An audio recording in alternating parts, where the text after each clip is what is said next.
Hola, soy Emiliano Godoy, socio de Tux, de Vicio y del Abierto Mexicano de Diseño. En mi día a día trabajo desarrollando productos de consumo, proyectos de interiores, arquitectura, intervenciones urbanas y exposiciones. He participado en ferias y exhibiciones internacionales en México, Estados Unidos, Italia y Japón. Me interesa diseñar productos que propongan futuros deseables, responsables con el medio ambiente y con la sociedad. Esto implica entender todo el proceso de producción y también conocer la realidad financiera de tu proyecto. Cada decisión de diseño impacta en el costo, precio y rentabilidad de un producto.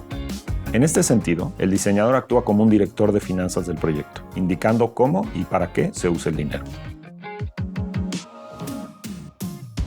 En este curso de doméstica aprenderás a valorar las diferentes etapas del proceso de creación y fabricación de un producto para definir un precio congruente con el mercado y que funcione en relación a los recursos invertidos.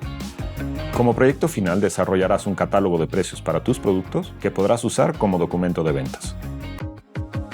Empezaremos con los conceptos clave. ¿Qué es una cadena de valor y qué la conforma? Aprenderás cómo trabajar con una matriz de productos, cómo definir el precio de cada pieza y también a calendarizar el desarrollo de una colección.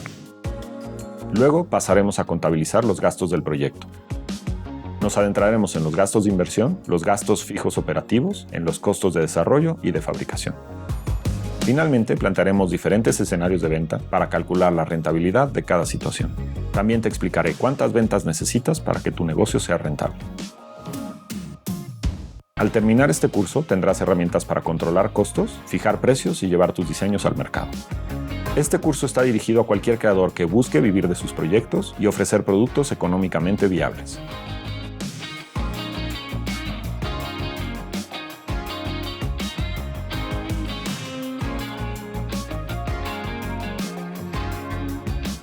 Convierte tus ideas en productos funcionales y redituables.